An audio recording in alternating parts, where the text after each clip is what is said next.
financial education. This is the CEO Show. Hosted by Dan.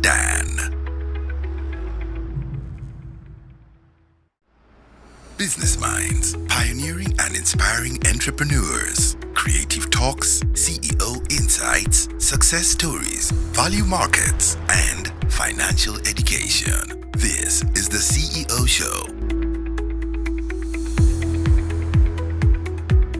Hosted by Dan.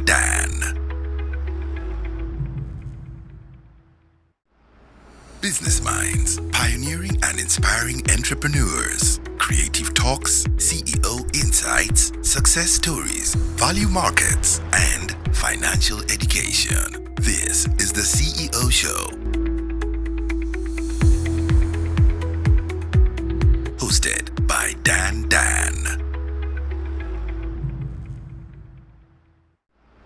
Business Minds, pioneering and inspiring entrepreneurs. Creative talks, CEO insights, success stories, value markets, and financial education. This is the CEO Show. Hosted by Dan.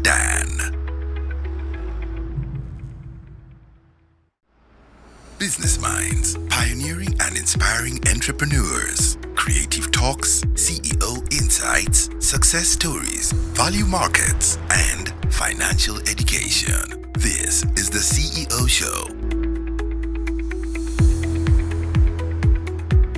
Hosted by Dan.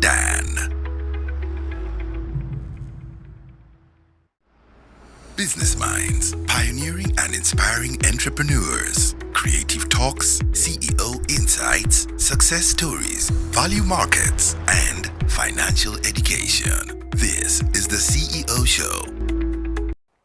Good evening, ladies and gentlemen. It is the 27th day of May 2025, and I'm your host, Dan. Welcome to the CEO Show.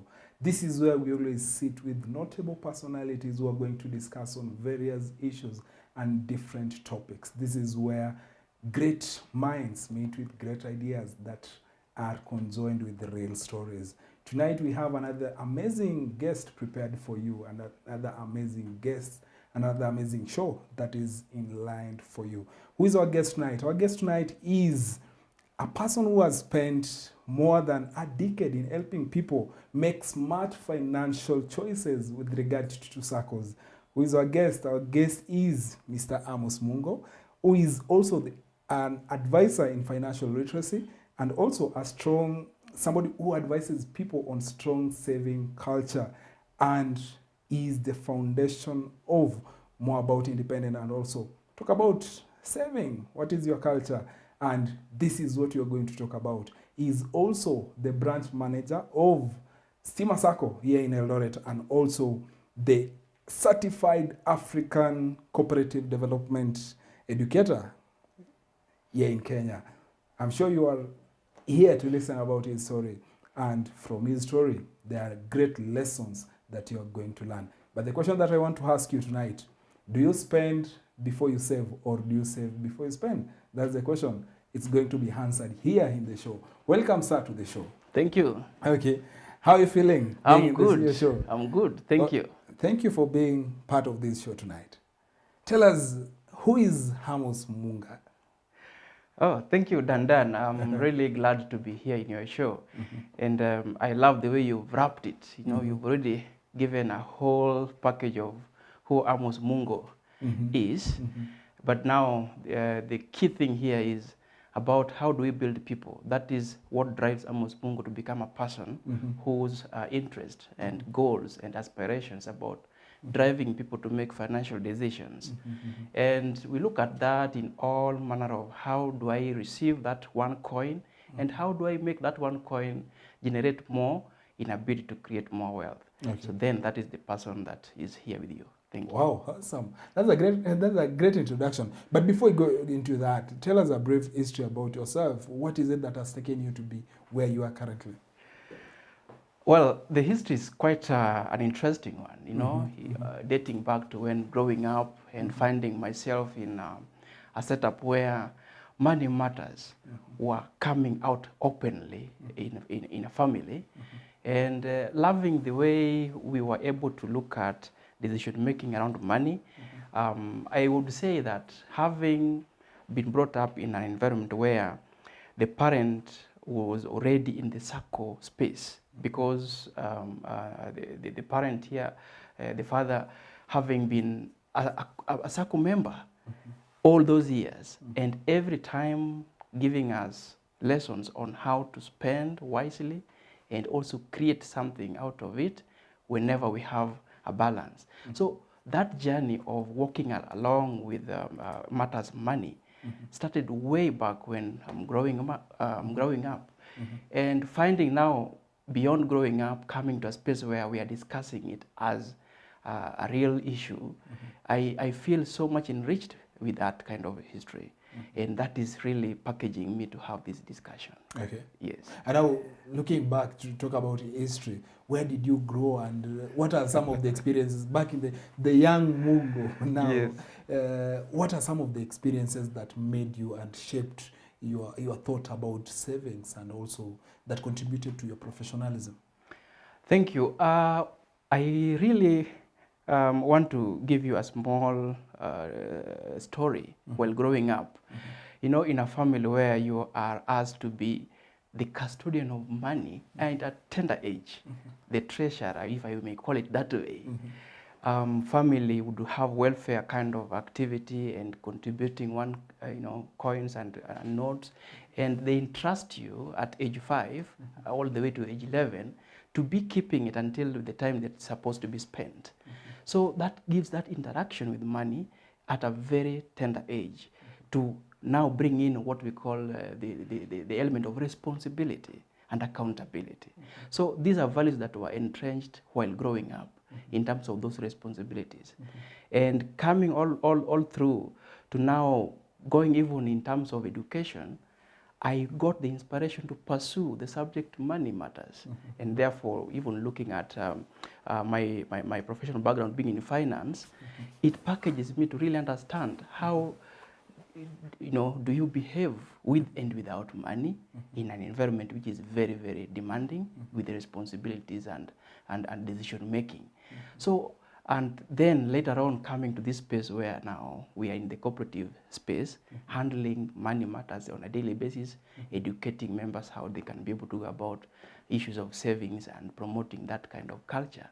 So that journey packages all that aspects of savings. Okay. Yes. Now, you as a young person, was there anybody that you are looking up to? Was there anybody that inspired you?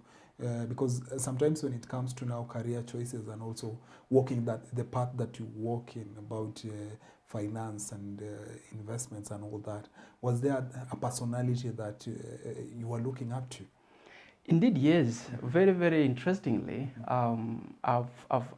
my strongest pillar while growing up and handling money matters came from mother. I have to really give them a lot of credit for that, because having a mother who would be able to align you with resources and always continuously wanting you to improve on how you are going to use those resources, that becomes my source of that inspiration while growing up. So I give that credit to my mother at this stage, and now proceeding to even other environments, finding a very supportive school environment where again the teacher that was in this space, I have to really appreciate that, being very instrumental in terms of helping me understand the nitty-gritties of how I get a coin, how I can be able to make use of that. And that kind of support structure that I get while growing up becomes now the big issue that we are discussing. Yes. Yeah. Okay, now you getting now to STIMA Sacco, to where you are now, your career journey. Which organization did you start from before getting to STIMA Sacco? Well, I would really want to, say that I've been in different organizations, but I will not be able to give you their names. But likely enough, 3 of them have been in the financial space, banks, 2 banks, and one organization dealing with government matters. But now, in all these spaces, all that have been happening is about how do you bring in accountability when it comes to money matters.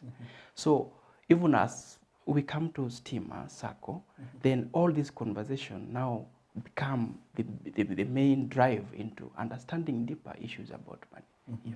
Now, in terms of operations, you've been in the banking sector, of which definitely whole is about banking. It's a banking industry. Yes. But now being in the mainstream bank and now in a Sacco, where do you draw the line? And now being at the helm of making decision and also policy making, because now you're on the lead, being the branch manager. Now, drawing the line between now the bank and the Sacco, what is the major difference? There's a big difference, Dan.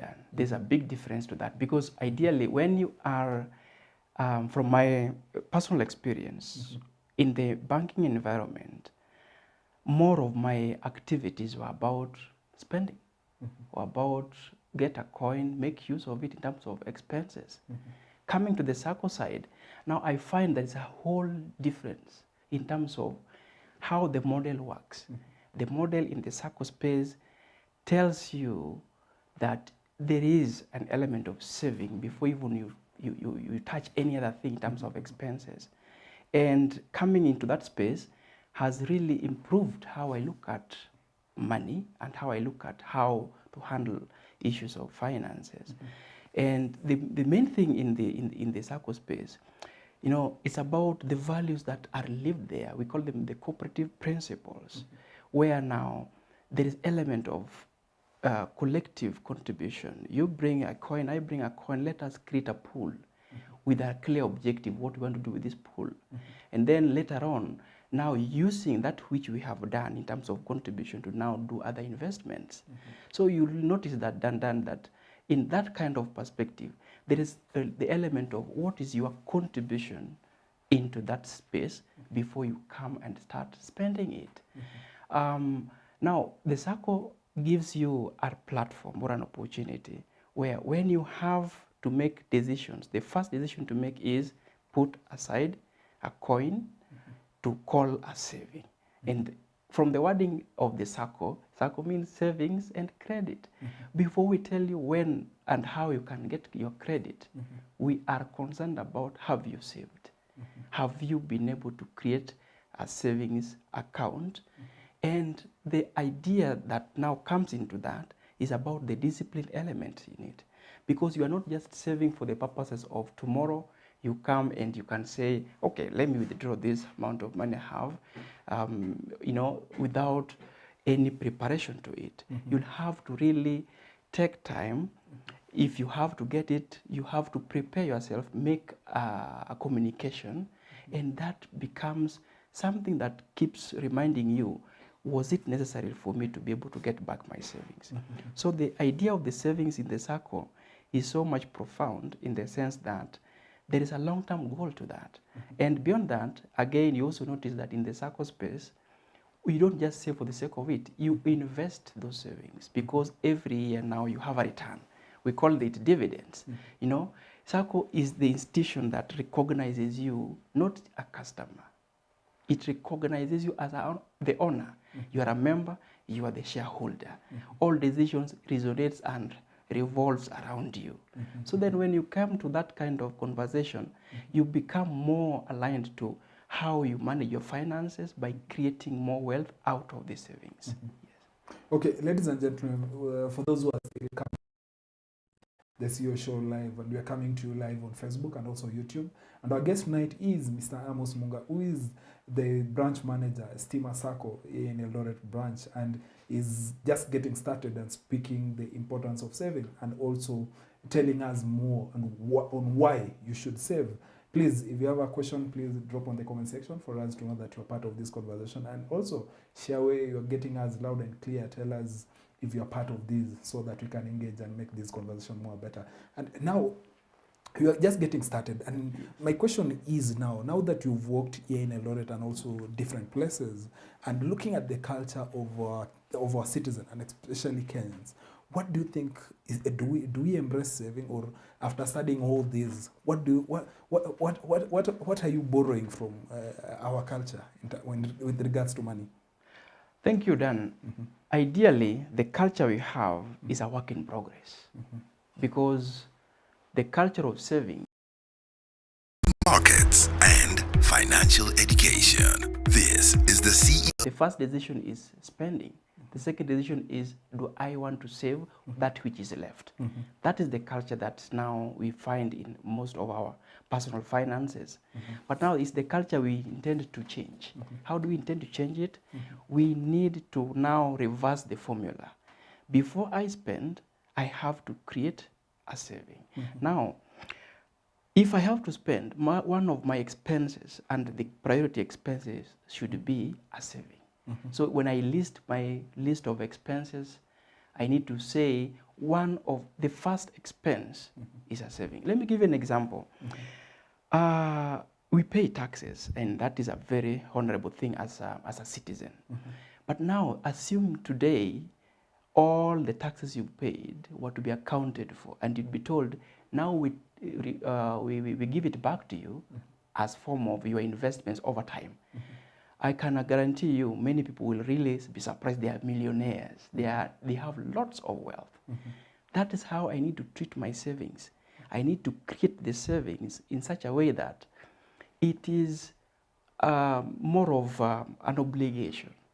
Not, by the way, not an option. It's an obligation. It's something that it's a must-do list. Just like I have to pay my bills, I need to pay myself. Saving, when you save for yourself, you are paying yourself. So the culture of paying yourself needs to come first, not the culture of paying other people. When you are paying bills, you are paying other people. You have not paid yourself. So when you create that culture and reverse the culture of savings, you start by paying yourself. How you pay yourself is by accounting for what you've saved for yourself. And many people might want to imagine to save is about, I have so much that now it is a lot. I need to now say I can be able to afford this much and save. No, saving starts from as little as 1 shilling. I would really want to imagine, while even probably growing up, you would find that small, piggy bank. And now it's piggy bank, but now you may want to imagine those days you are told, you've been given a small box at home, and you're told every coin that is left, keep it there. That is how we do the saving, in terms of ensuring that we are able to increase it over time. If you save 1 shilling today, tomorrow you're not starting at 1 shilling, you are starting at 2 shillings, because you shall have added another shilling on that coin. And over time, now that becomes a whole, a whole capital you have raised out of saving. And when you look back in terms of the journey you walked with your saving, the moment you have done it for 3 months consecutively, now it becomes a behavior. You start behaving like you want to continue it. And when you keep that behavior for more than another 6 months, now you are starting to bring in the culture. And when that culture sets in, now it's a lifestyle. So then saving end up being your lifestyle. It's part of who you are. It's part of how you do it.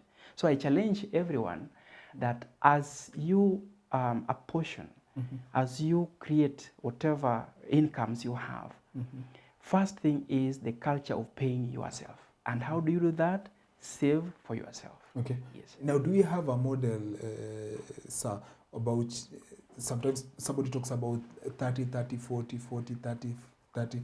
What is your notion about saving now? Is there a model, a standard model of doing it? Because somebody will complain and say that if I'm earning 5,000 Kenya shillings, do I have to save? If I'm earning 10,000, do I have to save? And if I have to save, then what is the ideal model? That, because we have the church, it says that you have to give Caesar what belongs to Caesar. For example, if 10% you have to give to the church. But do we have now the model that somebody can adopt in saving as you build that culture? Right, yes, lots of models would be available, but I want to challenge everyone that you have to come up with your own model. It has to work for you. It has to be a model that is unique. I would imagine telling you that you save 10% of what you get. But is that what you can be able to afford and sustain? That is the key thing. I would rather that person who is saying, I want to ensure that every time I have set for myself a personal goal of a certain amount of money, that personal goal becomes your model. So then, if I give you a formula of 10% of what you get to be your model, and you find that formula does not work, what you'll be able to say is that now this saving issue does not work. But I challenge you, create a model that is sustainable and that which compels you to do it over time. But again, that model must not be straining you. Because a lot of the time, you get yourself a target of, let's say, every month I want to save 5,000 shillings.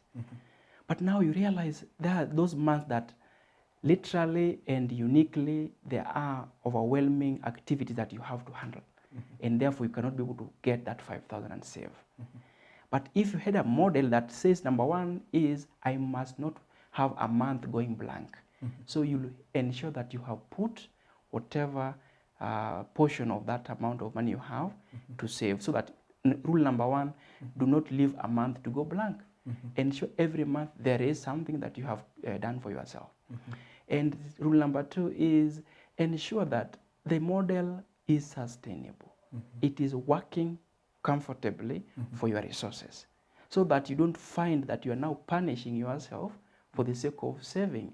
Many a times you may see, you have to make decisions and forgo certain things simply because you must achieve that savings goal. But sometimes you may be able to create difficult situations for your own good at the expense of saving, and then later on you realize the savings you are making that you want to get back and now sort out the very issues you created. So I need you to have a model that is working personally for you. If you choose your model to be 1,000 shillings in a month, keep it there. If you choose your model to be 50 shillings per day, keep it there. If you choose your model to be 10 shillings per day, it is the model that works for you. So then that now challenges you and always constantly gives you motivation to honor your model. Yes.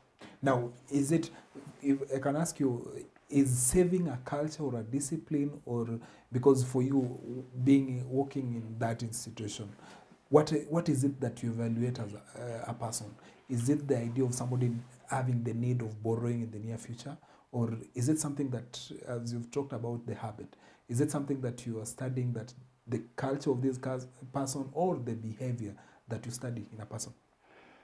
Well, I want to answer that question, Dan, in two ways. Number one, behavior is derived from the discipline around it. You can discipline yourself to behave in a certain way, and over time that discipline now becomes your culture. Because culture comes when the behavior is sustained. And what sustains a behavior is the discipline towards that behavior, of constantly ensuring that you do exactly that. So when it comes to money matters and personal finances, the number one thing that has to be instilled in a person is the discipline to honor your personal goals and work towards the personal goals. You have to literally honor those personal goals. What drives you to honor them is the discipline. Now, that discipline sustaining you over time becomes how you behave. And when you behave in a certain manner for the longest time, let's say 1 year, now we become, we are cultured into that behavior. Now the culture comes in.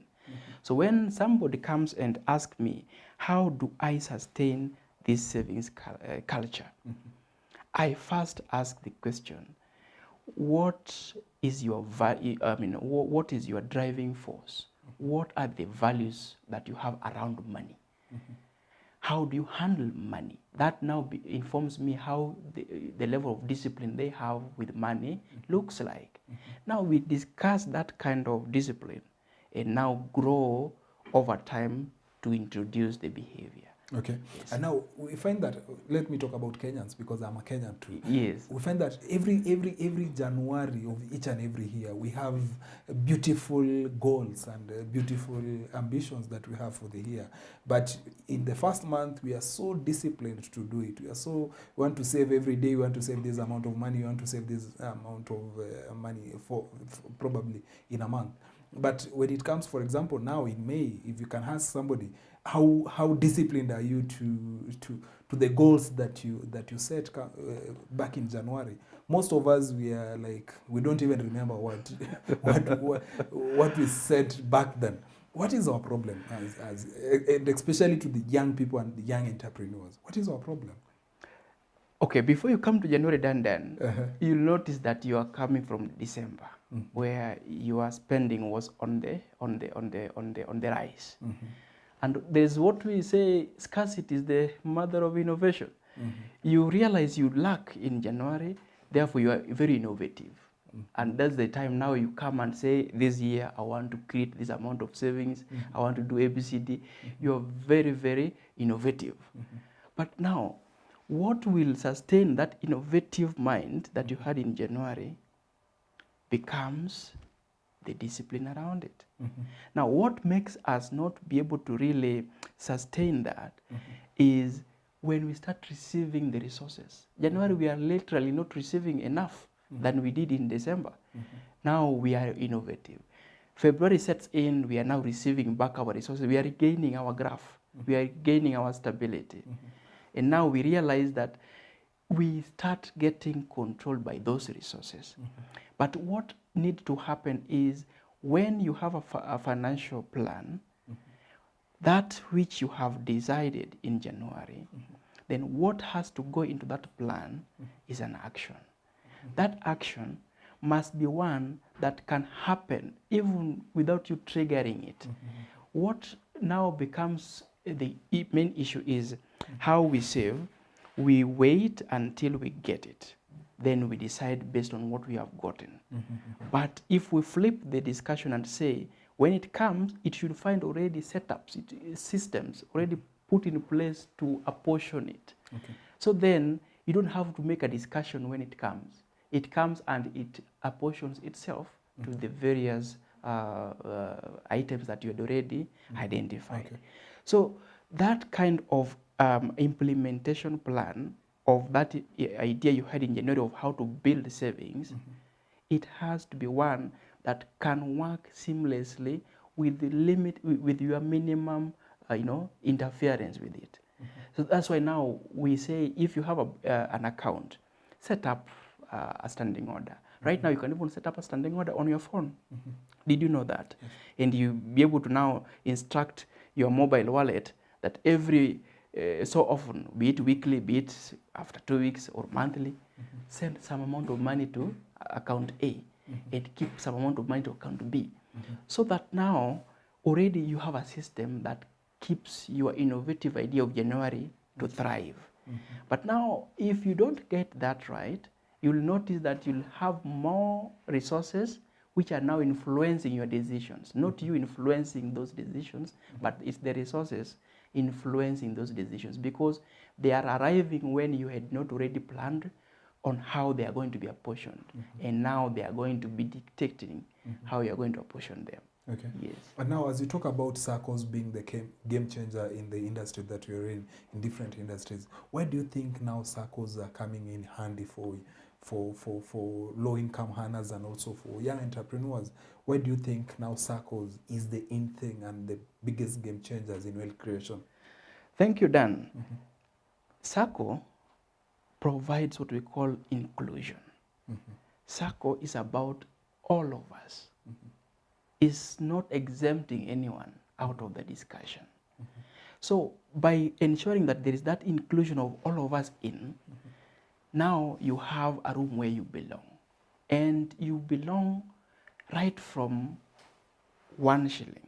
You don't have to wait for 10 shillings. You belong right from 100 shillings. You don't have to wait for 1,000 shillings. And that is how the conversation goes. Number 2, Sacco also provides you with education on money matters. if you check around, like for the case of STIMA Sacco, one of the key things we do is member education, where we ensure every time and then our members get to understand how issues of money evolve. And therefore, that now gives them an opportunity to keep improving how they handle money. Number 3, Saccos provide that open door for all of us in terms of whether you are in business, whether you are just a student, not having any income, but now some pocket money. We have very good students who are maintaining their savings out of the pocket money that they have, and they are disciplined on that.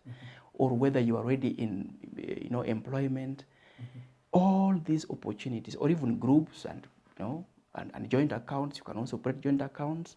All these options are available for you. So you don't say that I do not have enough to begin the journey. Begin the journey of financial inclusion from day one you interact with money. And where you can get the discipline to do it and sustain it is in the Sacco. Yes. But most people will always, like, even when somebody is unemployed, they'll be like, we're waiting until we are unemployed so that we start saving. How soon can somebody start learning the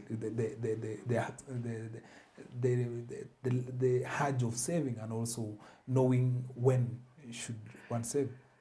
Oh, an interesting one. Now, may I ask, if you are unemployed, do you spend?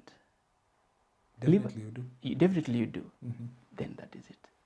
If you can find yourself spending, you already have something to spend. There is an income. Regardless of what kind of the source it is, there is already income. So the moment you can find yourself that you can spend, even on buying airtime, you are spending. Even taking a motorbike to point B from point A, you are spending. Even going to have some fun in some joint place and spending there, already you are spending. And as we were beginning, I said, if you do not make savings part of the expenses, then you will find that you'll have to wait for longer before you begin. So if you can find yourself spending, ask yourself, are the areas I'm spending saving included? If it is not included, go there and start it off. The other thing is, if you're spending, you can work around your expenses and be able to now adjust. And suppose I'm consuming airtime in a month, and I'm saying, okay, each month I have to spend, let's say, 500 shillings on airtime. Can I look for options where I can be able to get a package which I can spend 300 shillings and be left with 200 shillings and spend on savings? Because if the idea is you are looking at, I don't have a stable income, but I am spending, that's the real issue. Then make saving be part of that expense you must incur. Just like you have to travel, you have to eat, you have to dress, and you have to do all manner of things. You have to pay your bills. Saving has to be a part of and parcel of that conversation. Yes. Okay, ladies and gentlemen, we are seeing your comments coming in. Please keep them coming, and also tell us where you're watching from. And what are those habits that you think are not working to your favor in terms of your finances? Please share on the comment section for us to know, and also share this particular conversation for somebody to know that you're watching, and also that you are watching. Just to appreciate Isaac is watching. We have Instant Kimtai is saying, hello CEOs, watching live from Tambach. Emmanuel Kiplimo is watching, and also we have Collins Bet Kipkembo is saying that he's watching live. Kennedy Kimtai is watching live. Judith Jones is saying that he's watching live from Nairobi. Good work done. And our guest tonight, and many others. Tell us where you're watching from, and also what are those habits that you think are not working to your favor with regard to your finances. And also, if you have a question to our guest tonight, please don't hesitate to ask on the comment section so that you'll be in a position to respond in the course of this conversation. Now, let's talk about now financial literacy. You've talked about now Saccos being in a position to provide your members with the critical financial information. Yes. And financial literacy is something that is very important, because you cannot make a decision if you don't have the information. Yes. What are some of these critical information that you offer to your members, and also with regard also to some of your products that you have within the Sacco? Thank you, Dan. Now, we look at our members and appreciate from where they are starting from, and now provide platform where they can grow out of that. This space is fully about financial education. And I said one of the key programs we run at STIMA Sacco is member education, which is an activity that happens every year. And when we bring our members together, what we tell them is, one, the issue of accountability. Can you be able to account for a year of income? Can you be able to account for a month of income? Can you be able to account for a week of income? How was that income spent? Number two, we also educate our members what it means in terms of value back to them when now you have income and you save part of that income. And number three, we also provide them with how to create now wealth out of that income. Remember, when you create a saving, you are creating capital.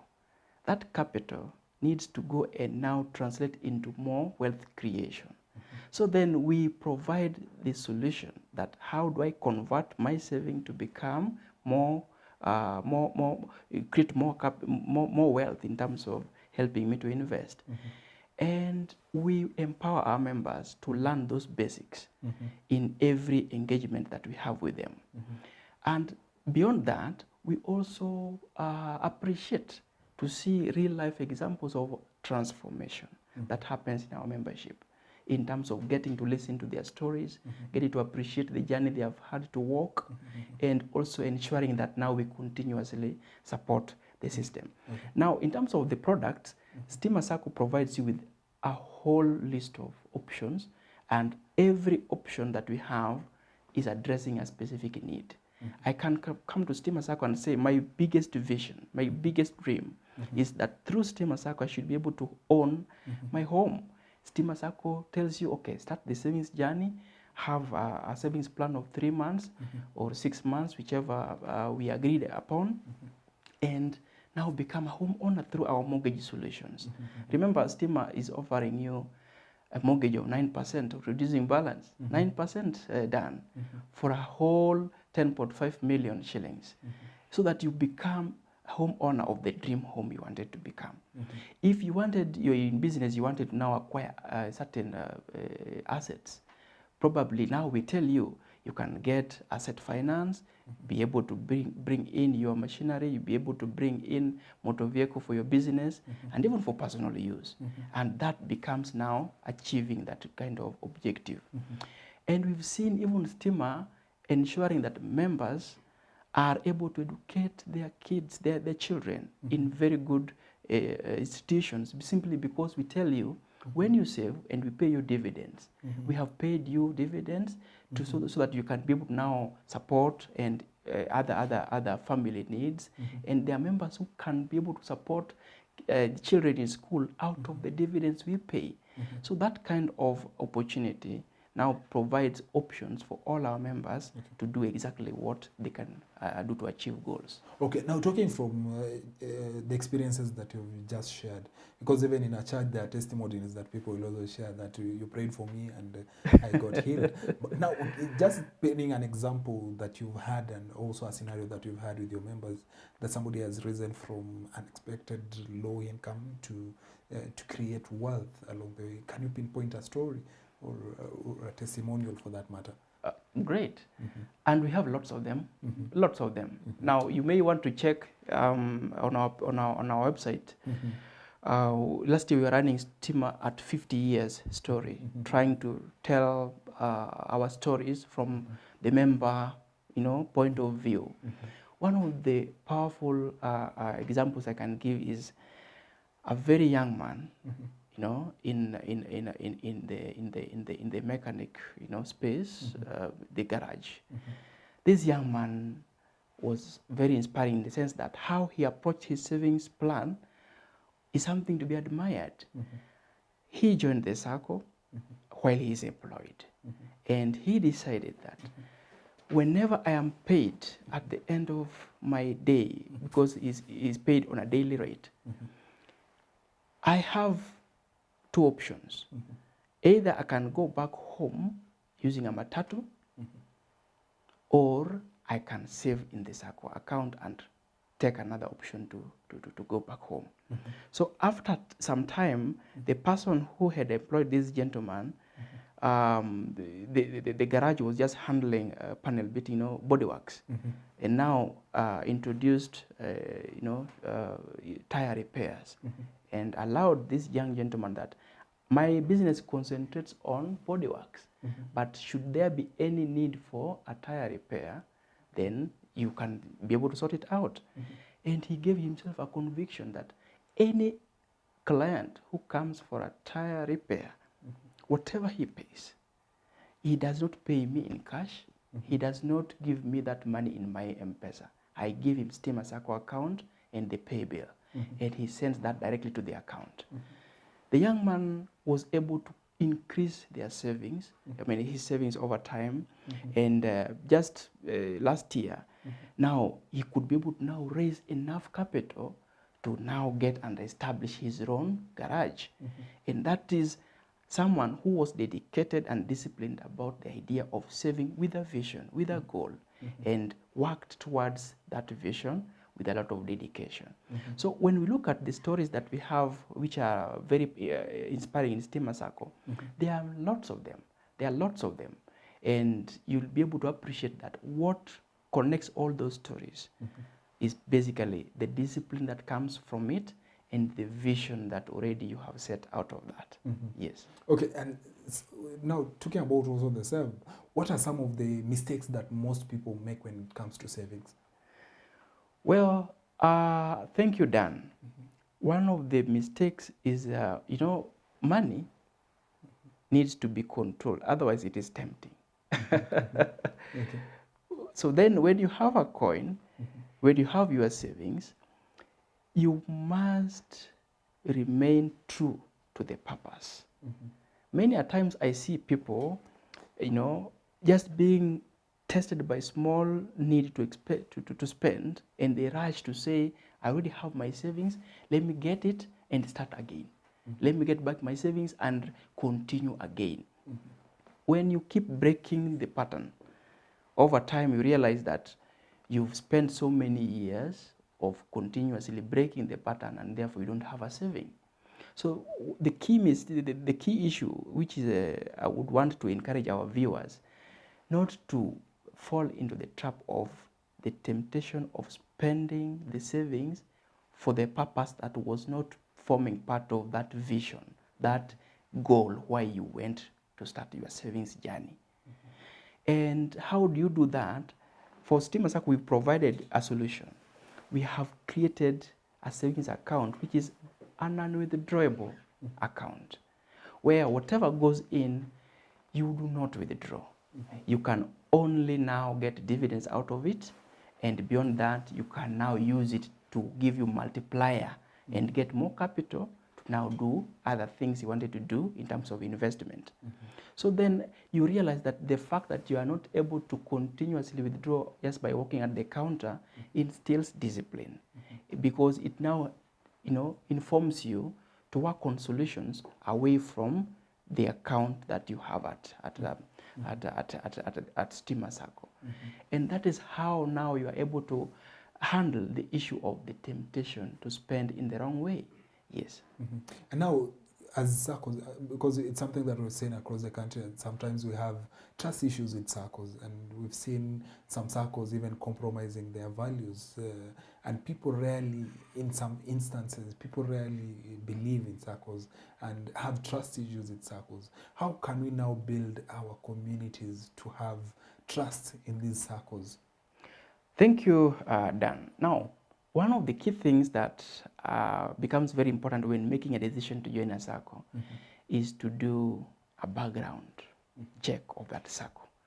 Understand the history of this Sacco, appreciate how their governance structure works, and also evaluate how the services are offered, all that you find in this Sacco. Now, there's a very important regulator in the Sacco space called the Sacco Savings the SASRA. Yes, SASRA is the regulator for the Saccos. Saccos. Yes. Now the regulator provides a clean sheet of approval of Saccos every year. Those which are compliant are allowed to carry on with the business. Those which are not compliant would always be guided otherwise. So even as you do your benchmark, as you do your background checks, find out what the regulator has said about the Sacco you intend to join. Is it a Sacco that has constantly been advised otherwise, or is it a Sacco that has proper structures that ensure that they are able to do the right thing all the time? And again, look at the history of this Sacco you are joining.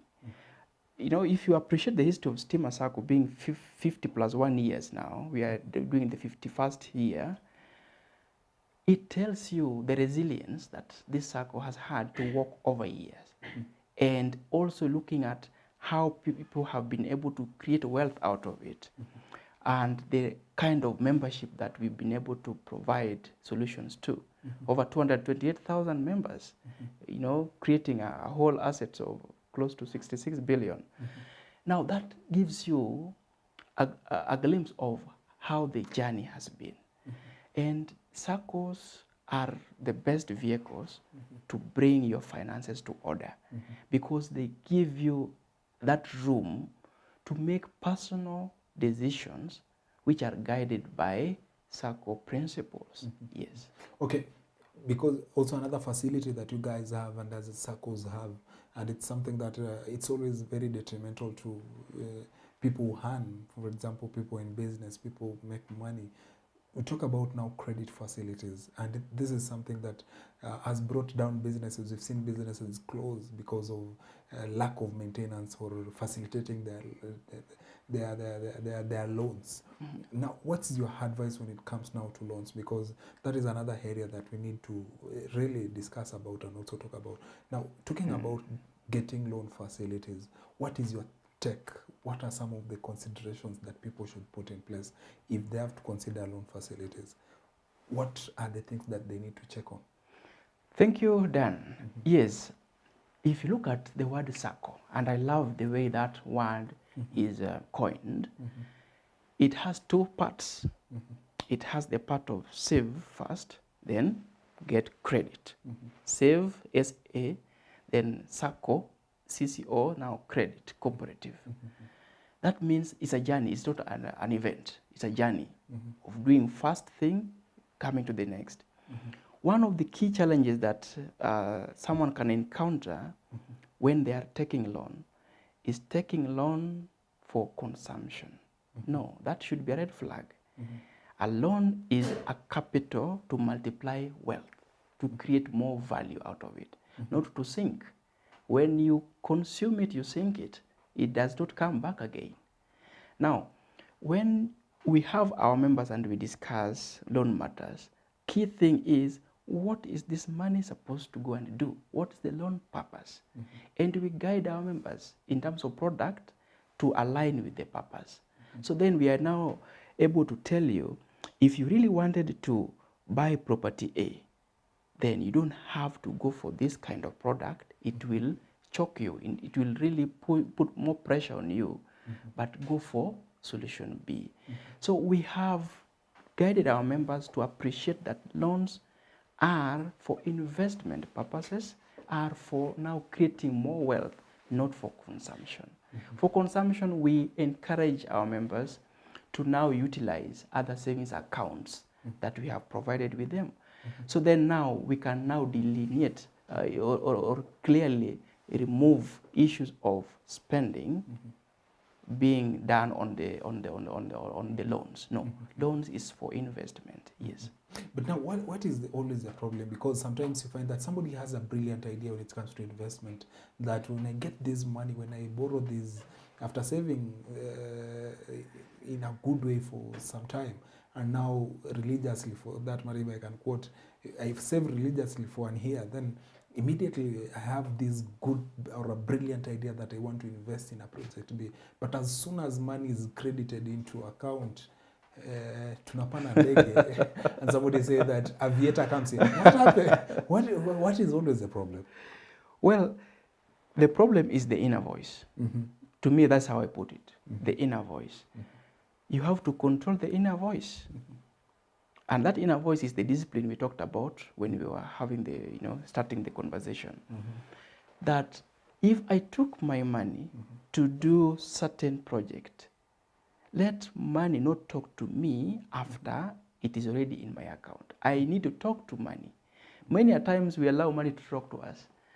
When we didn't have it, we were talking to money. We were telling money, when I get you, I want to spend on ABCD items. I'm very clear in my plan and I'm very focused. The moment it comes in, now the conversation changes. Now money is now taking controlling the discussion, reminding me, Amos, how comes you can just decide to pass, where there's a very nice snack somewhere or a very nice dress somewhere, that's now money talking to me, drifting me from my main purpose why I went for it. So what we encourage our members is, when you have taken that loan, stick to the purpose. And how do you stick to the purpose? Being very clear before you go for that money. And when you get it, do not give room for that money to find other reasons why they can be spent elsewhere. Needs are also spontaneous. Needs come based on the resources you have. If you have 50 shillings, the needs you will get, the pressing needs you will get, are needs to be sorted out with the 50 shillings. If you get 1,000 shillings, they graduate to 1,000 shillings. And that is how now the behavior of money becomes a challenge to some people. So stick to the purpose that made you to get that money. And how do you stick to it? Make the purpose as clear as possible, as precise as possible, so that the moment you get the loan, ensure that loan goes to where it's supposed to be invested. And do not take excess because you qualify. No. Many a times you find now, because I'm told I can get 1,000 shillings, what is the maximum that what's I can the get? maximum? That kind of conversation. I don't need the maximum. Maximum, that means I did not plan to invest. You don't invest maximum. You invest a certain amount. If you wanted to buy, let's say, shamba, you are told the seller is selling you the shamba at 500,000 shillings. There's nowhere in the sale agreement that will be quoted maximum. The price is maximum. So come to the Sacco and tell the Sacco, I have agreed with the seller to pay 500 shillings. Can I qualify for 500,000 shillings? Can I qualify for that? Exactly get what you needed for the purpose. Do not go for what you did not plan for simply because you have qualified. No. If you go for that, then now that extra amount that is left out of the initial plan becomes the voice that now talks to you, tells you, Dan, now you need to go to Nairobi, you need to take a flight, you don't need to go by matatu. Dan, now you need to, go to Mombasa for a holiday. Because it is idle and it is so demanding on you because it does not want you to keep, thinking about what to do with it. It will give you ideas. So money can give you very strange ideas if you did not have proper plan and account for every coin before it comes in. Yes. Okay. Because also, as we are dealing with also a generation that there is something that always comes up. Mtu akasema that tutumia pesa ikuzoea, but no, and then again also there is this group of young people who say that you only live once. How do you now draw luxury at the expense of investment? Thank you. The biggest conversation in our youth space, just like as you rightly put it, you only live once, the YOLO mentality. The YOLO mentality, yeah. But the question is, as you live once, do you live responsibly? Because when you introduce the word responsibly, now you start now making sense out of how you live. And we encourage youths that every time you have to be driven by the YOLO mentality, just imagine you will reach tomorrow. Once is not to mean today. Tomorrow you'll find yourself in this space. So then, if you made a decision to exhaust everything today, and you find yourself tomorrow with no, reserve, no stock, no plan, do you start from zero? If you have to get to tomorrow and start from zero, and the following day start from zero, every time you have to start from zero, then you'll end up in a cycle of now, we call them debt traps, because you did not create a buffer, you did not create a fallback today for tomorrow. You get to tomorrow, you are on zero balance. That zero balance now creates for you a need to get easy money in terms of now you go into mobile lending platforms, you just take because you can qualify. You did not anticipate taking, but because you've already woken up in the morning, you have to bring in sugar in the house. Now you have to check what is that mobile banking platform offering me, and you now go and get it without thinking about it. And within a very short period of time, you realize now you're already in a trap. You're already in a cycle of debts. So we encourage our youths that do not be driven by that idea of you only live once. You only live responsibly. That is the game changer. Yes. Okay, and also how we also talk to people, and sometimes there are those people who are risk averse, there are those who are risk takers, and also speaking to young entrepreneurs. Sometimes you find that before somebody gets into entrepreneurship, before somebody ventures into business, sometimes there are those analogies that somebody will say that before even you leave employment, you have to save for this amount of period of time so that you can be sure that you are safe. How safe are we from what we earn on a daily basis? How can you get yourself more safe from saving? Okay. The good thing is we are all conversant with, time. Time, when it comes to money, can you introduce working backwards? I want to retire, let's say if I'm working, let's say the normal retirement age in the country is 60 years. I want to retire at 60 years. Today I am whatever number of age it is. Then if I have to work from 60 backwards, then I'll be able to know how much time I have. After knowing the time I have, I need to ask myself, what kind of life do I want to live at that point? And now I need to have a combination of time and the lifestyle I want to live to define for me how I need to save today for that kind of goal, for that kind of life that I want to live. So then as we continue doing that, you'll realize that now you can be able to easily achieve your savings target by the time you say probably you're taking a break and you are getting out of employment, or maybe taking a break from your business and you just now want to enjoy the proceeds of your investment.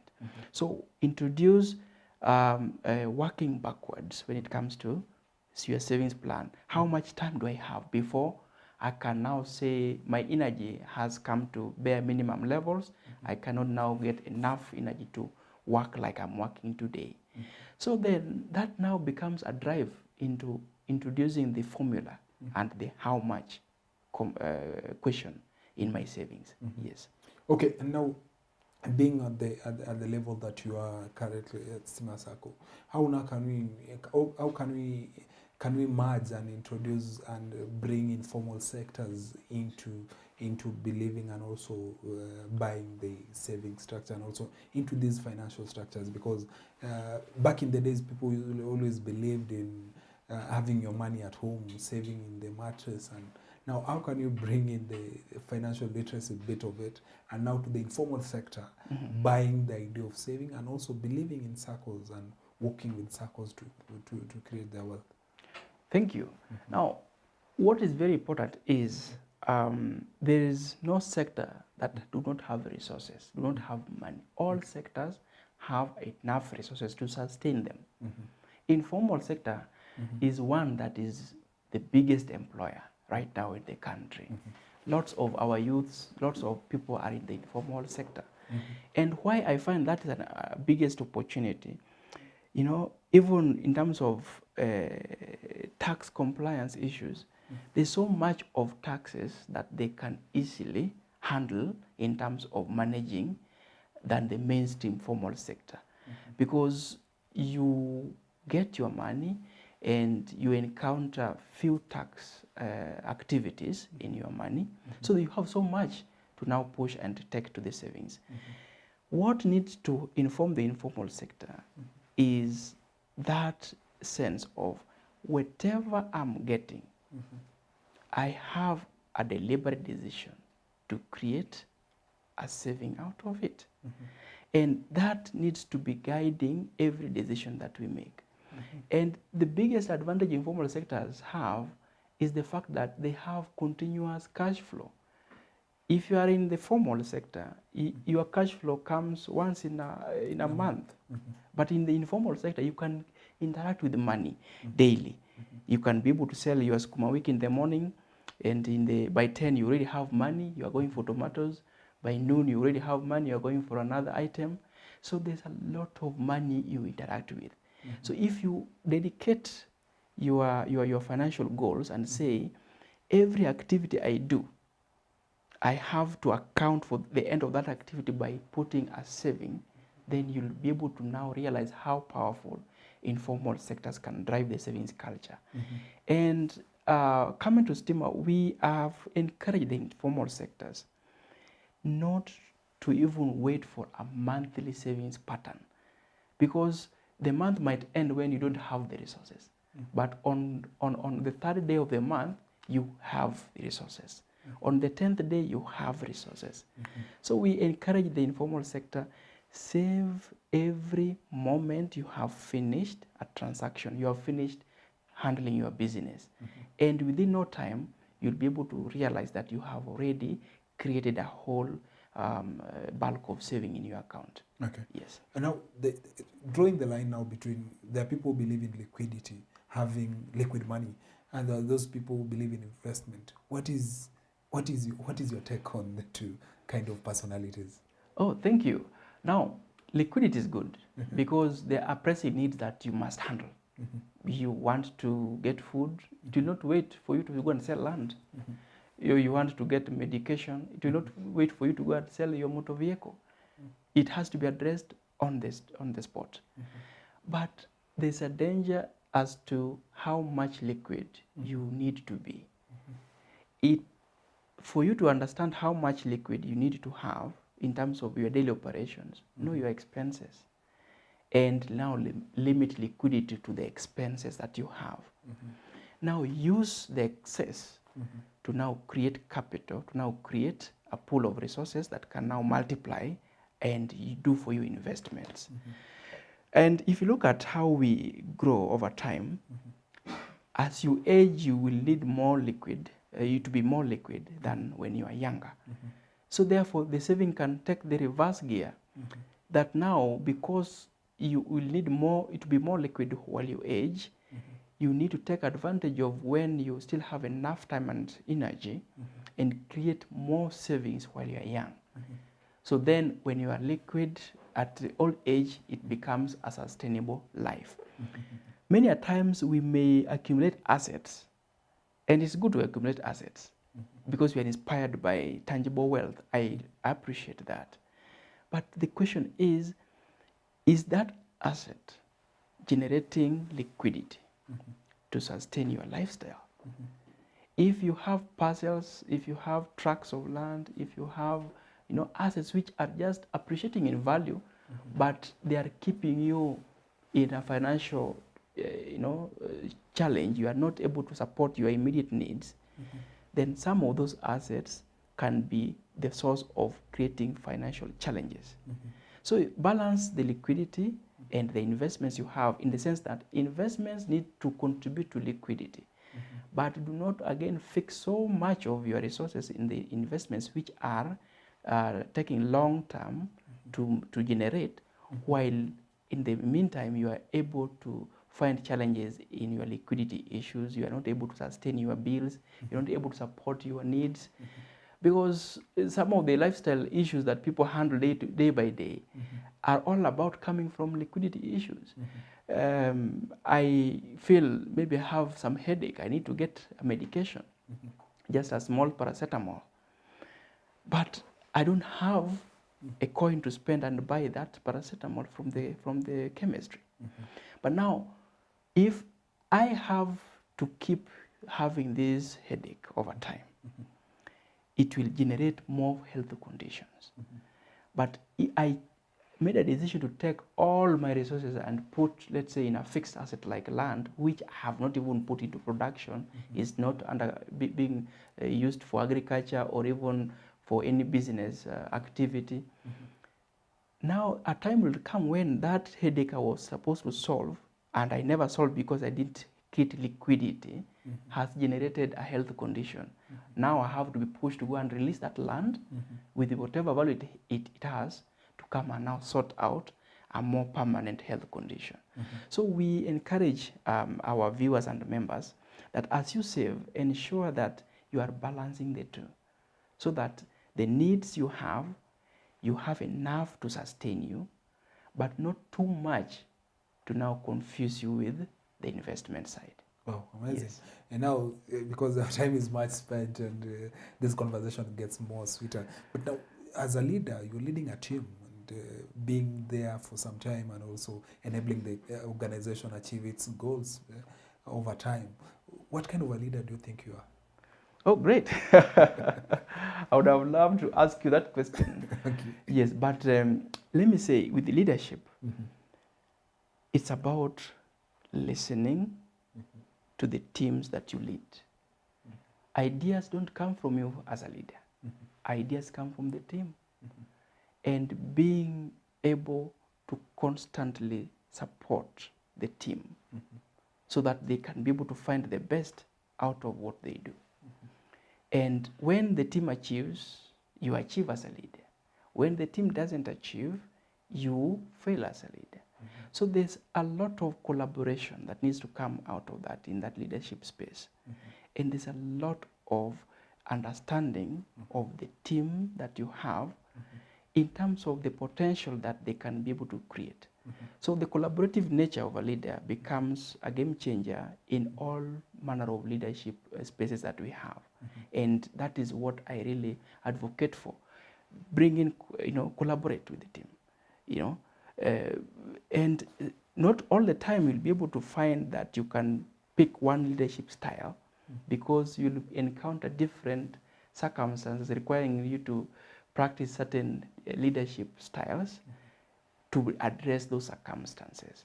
So even as you have that hybrid leadership style, but do not forget to enhance the level of collaboration with your team in terms of helping the team to also become best in what they do.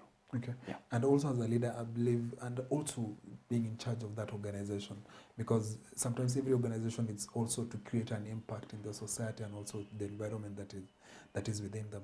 Looking to the future, what kind of environment and also what kind of impact do you want to create to the citizens, and also what is it that you are looking for to see in every citizen?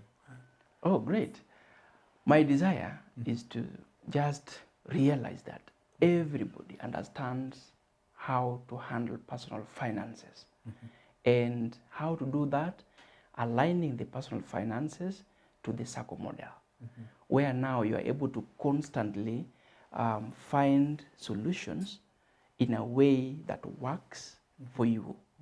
So the biggest drive there is to see that every person out there, every citizen out here is able to find that the Sacco space is the real game changer when it comes to handling investment decisions and also handling personal finances. And the desire is to see everyone belong to a Sacco. I would not really want to imagine you are not in a Sacco. Whenever I interact and find, talk to friends and even members, first thing is, do you understand? Do you know what a Sacco is? And are you in one? Are you in one? I find if you are not in one, there's something you have missed out. The discipline to continuously create wealth out of the Sacco.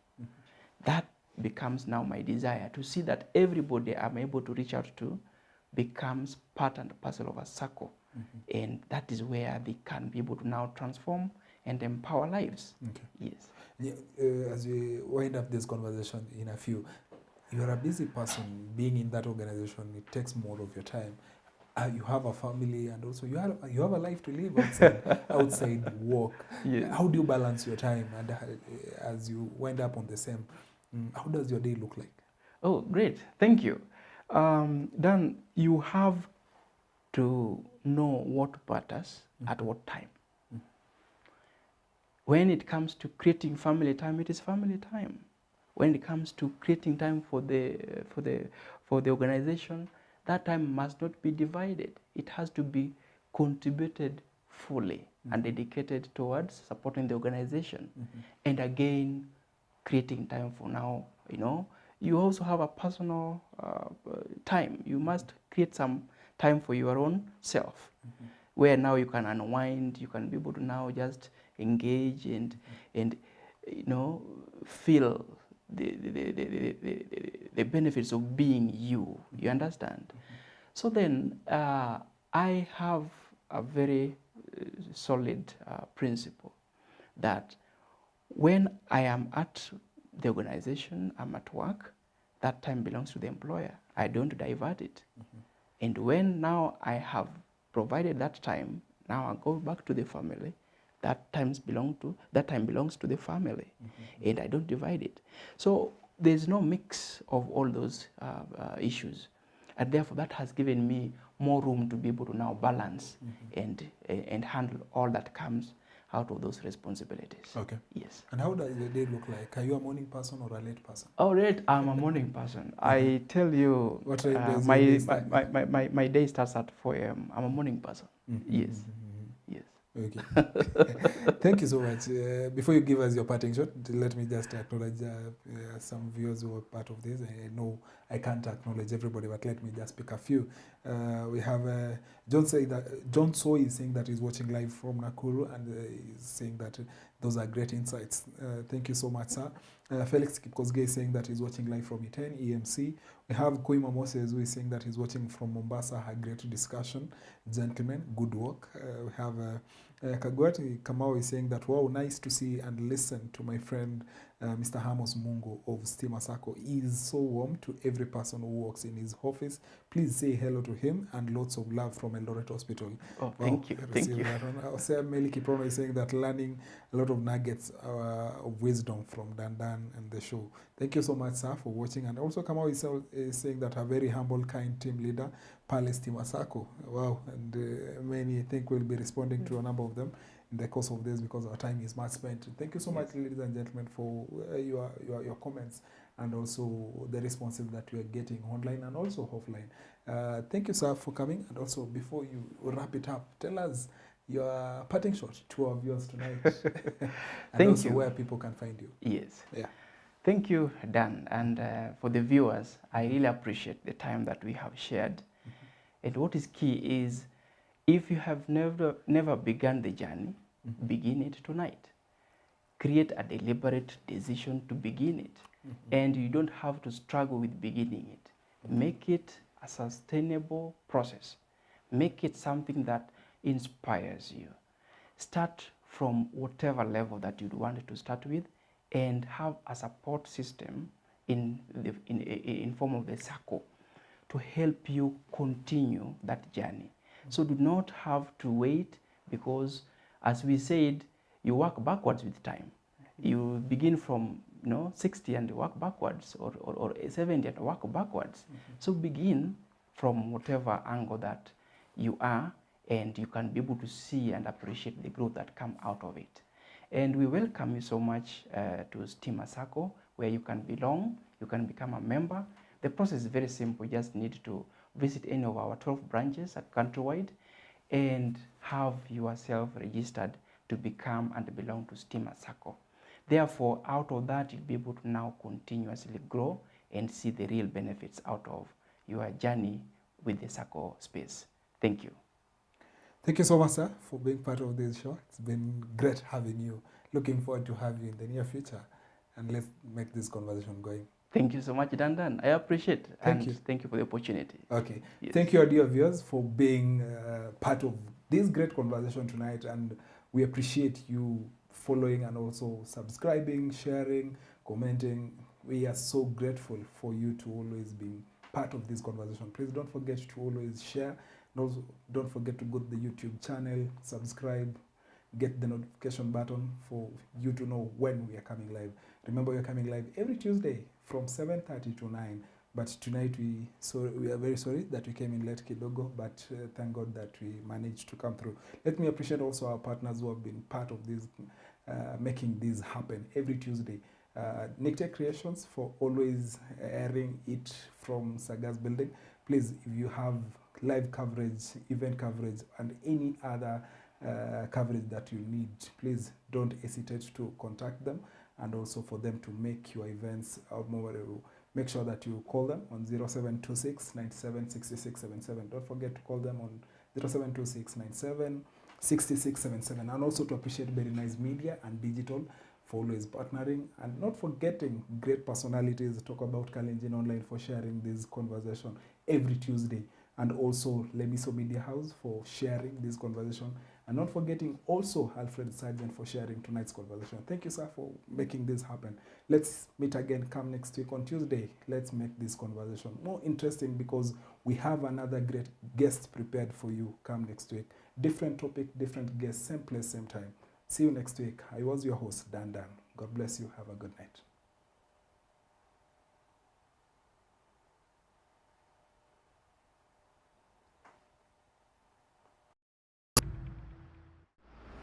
Business Minds, pioneering and inspiring entrepreneurs. Creative talks, CEO insights, success stories, value markets, and financial education. This is the CEO Show. Hosted by Dan.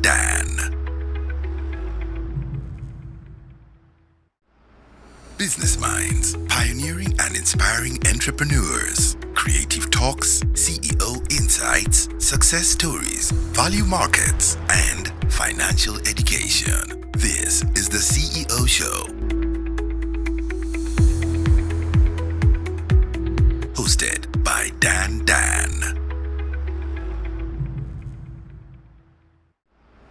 Business Minds, pioneering and inspiring entrepreneurs. Creative talks, CEO insights, success stories, value markets, and financial education. This is the CEO Show.